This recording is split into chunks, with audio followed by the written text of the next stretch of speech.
Good morning, 7th class students. As we are doing chapter 12, the name of the chapter is algebraic expression, and today we will start the new exercise, exercise 12.4. Student exercise 12.4 में हमारे पास कुछ rules और formulas होंगे जो कि हमें in general form using algebraic expression means कि जैसे मैंने यहाँ लिखा है कि rules and formulas can be written in the concise and general form using algebraic expression means कि रूल्स और फार्मूला जो है इन ब्रीफ मैनर में और अलजेब्रिक एक्सप्रेशन को यूज़ करके भी लिखे जाते हैं जर्नल फॉर्म में। जैसे फॉर एग्जांपल रूल्स और फॉर्मूलाज कौन से हो गए, जैसे सपोज कीजिए कि एग्जांपल होता है कि एरिया ऑफ रेक्टेंगल जो है वो लेंथ इनटू ब्रेड्थ होता है।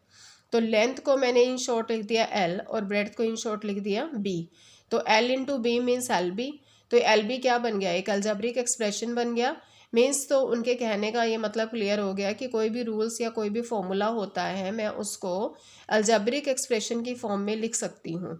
तो जैसे मैंने लेंथ को इन शॉर्ट एल और ब्रेड्थ को इन शॉर्ट बी बताया, तो एल को बी से मल्टीप्लाई किया तो एल बी आ गया। इसी तरह से एरिया ऑफ ट्राइंगल क्या होता है, half into base into height. तो बेस को मैंने इन शॉर्ट बी कह दिया और हाइट को कह दिया एच। तो हाफ इंटू में बी इंटू में एच, तो मैंने क्या लिखा बी एच डिवाइडेड बाय 2। तो ये हो गया एरिया ऑफ द ट्राइंगल। तो इसी तरह से और भी बहुत सारे फॉर्मूलेस जो हैं वो अलजेब्रिक एक्सप्रेशन की फॉर्म में अलजेब्रिक एक्सप्रेशन में लिखे जा सकते हैं। मीन्स कि उन फॉर्मूला को अगर जनरल फॉर्म बना दिया जाए तो वो अलजेब्रिक एक्सप्रेशन की फॉर्म बन जाता है। अब नेक्स्ट है कि नंबर पैटर्न। नंबर पैटर्न्स का मतलब है कि हमें सपोज कीजिए कोई भी नंबर्स हमें गिवन है और वो नंबर हमारे पास बहुत हैं और हमें उस नंबर की last to last means nth term बतानी है। तो जैसे कि मैंने यहाँ पर लिखा the nth term of a number pattern can be used in the form of an algebraic expression. Means कि अगर नंबर पैटर्न की nth टर्म को अगर हमें बताना है तो कैसे यूज़ किया जा सकता है कि अगर हम एक अलजेब्रिक एक्सप्रेशन की फॉर्म में उसे लिख दें। कैसे कि फॉर एग्जांपल जैसे मैंने यहाँ लिखा कि इफ़ वी राइट 3,6,9,12। अब 3, 6, 9 और 12 मैं देख रही हूँ ये सारे नंबर्स क्या है, 3 के मल्टीपल है। 3 1 जा 3, 3 2 जा 6, 3 3 जा 9, 3 4 जा 12। आगे क्या आएगा, 3 5 जा 15, 3 6 जा 18। तो एवरी टाइम 3 3 3 3 नंबर तो फिक्स है, बट उसके साथ पहले 1 फिर 2 का मल्टीपल फिर 3 फिर 4 मल्टीपल में इस तरह से आ रहा है। तो अगर मैं लास्ट nth लूँ तो 3 तो फिक्स ही है मेरा, तो लास्ट नंबर क्या हो जाएगा n। तो मैंने देखो यहाँ क्या लिखा, it's nth term is 3n। तो 3n कैसी फॉर्म बनी, अलजेब्रिक एक्सप्रेशन की फॉर्म बनी। So we have written that कि the so the term which occur at the nth position. Means कि यहाँ nth पोजीशन पर ये सभी नंबर्स आगे आगे आगे आगे बढ़ते जा रहे हैं और nth पोजीशन पर जो नंबर होगा that is called as 3n। वो 3n होगा क्योंकि 3 तो हमारा फिक्स है और 3 के मल्टीपल बहुत सारे हैं। 3 1 जा 3, 3 2 जा 6, 3 3 जा 9। तो ये हमारा जो लास्ट नंबर होगा वो क्या होगा, जो nth नंबर होगा that is 3 multiplied by n means 3n। तो इसी तरह से एक्सरसाइज 12.4 जैसे क्लास स्टार्ट करनी है तो उसमें भी जो पैटर्न्स हैं वो नंबर पैटर्न्स बने हुए हैं कुछ एक, और हमें उन नंबर पैटर्न्स को देखना है और फिर हमें उन नंबर पैटर्न्स के जितने भी लाइन सेगमेंट के थ्रू ये पैटर्न बना है उसको ऑब्जर्व करना है और हमें खुद रूल बनाना है। तो जैसे यहाँ पर देखो ये ना पैटर्न कह रहा है कि observe the pattern of digits made from the line segment of equal length. तो यहाँ एक 6 बना हुआ है, यहाँ 666 बन गया, यहाँ 666 बन गया। तो एवरी 6 में आप देख रहे हो कि जैसे यहाँ 1 टाइम 6 बना है तो इस 1 टाइम 6 में लाइन सेगमेंट यूज़ हुई हैं। तो मैंने डॉट लगाकर सभी लाइन सेगमेंट को अलग कर दिया। जैसे 1 2 3 4 5 6 इसमें 6 लाइन सेगमेंट है। देन 1 2 3 4 5 6 7 8 9 देन 10 देन 11 इसमें 11 लाइन सेगमेंट है।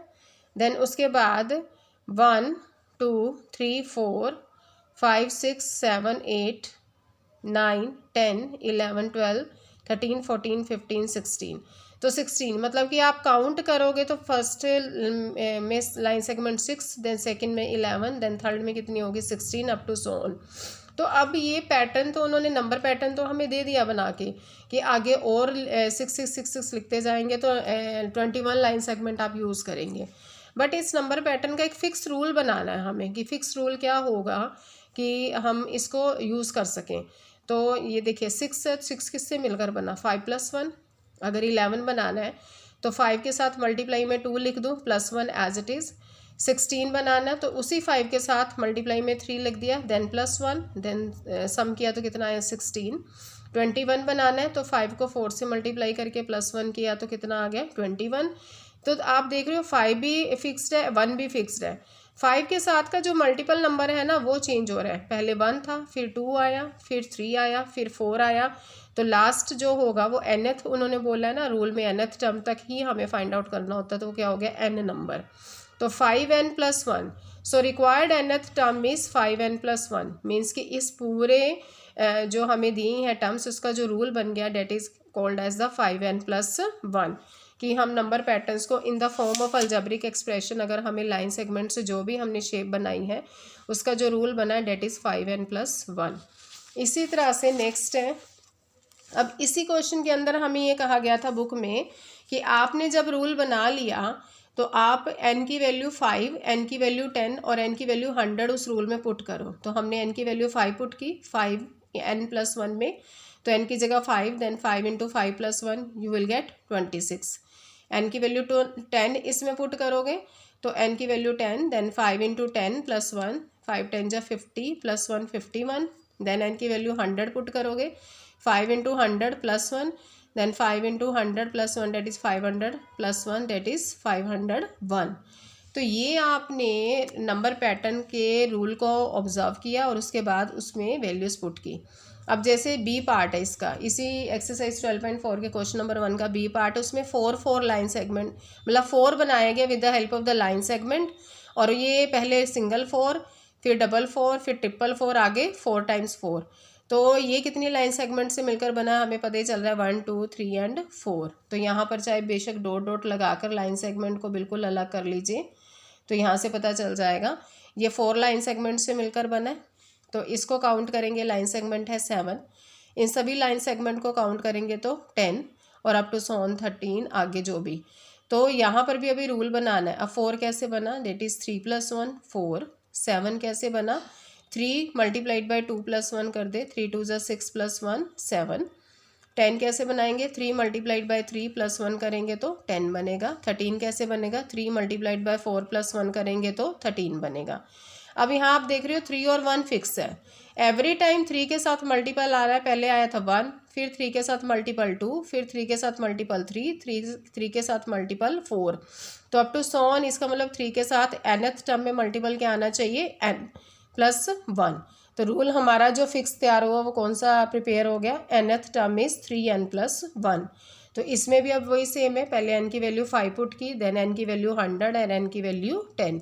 तो आप जब पुट करेंगे तो आपके पास रिक्वायर्ड आंसर आ जाएगा। अब ये तो थे कि नंबर पैटर्न में एक आपको ऑब्जर्व करना था कि पैटर्न कैसा है और उसका रूल बनाना था।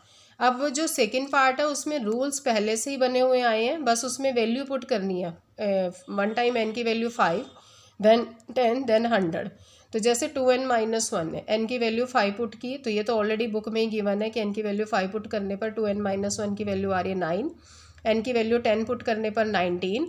तो n की वैल्यू 100 हमने सेल्फ पुट करनी है, इसी में पुट करनी है, पहले n की वैल्यू 5, देन n की वैल्यू 10, देन n की वैल्यू 100। तो 2 × 100 -1, 100 2 ज़ा 200 -1, देन यू विल गेट 199। अब नेक्स्ट पैटर्न है 3n+2, उसका रूल है पैटर्न का।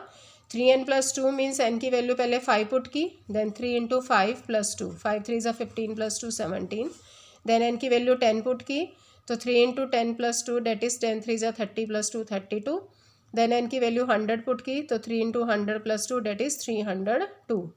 फिर नेक्स्ट पैटर्न है 4n+1, तो n की वैल्यू पहले 5 पुट की, तो 4 × 5 + 1 21, देन n की वैल्यू 10 पुट की, तो 4 × 10 + 1 41, देन n की वैल्यू 100 पुट की, तो 4 × 100 + 1 डेट इज़ 400 + 1 401। तो इस तरह के पैटर्न आपको गिवन है सेकंड पार्ट में, और आपने n की वैल्यू 5, देन n की वैल्यू 10, देन n की वैल्यू आपने पुट करनी है 100। तो स्टूडेंट ये क्वेश्चंस थे जो आपने लास्ट एक्सरसाइज के करने हैं 12 चैप्टर में। Thank you and have a nice day.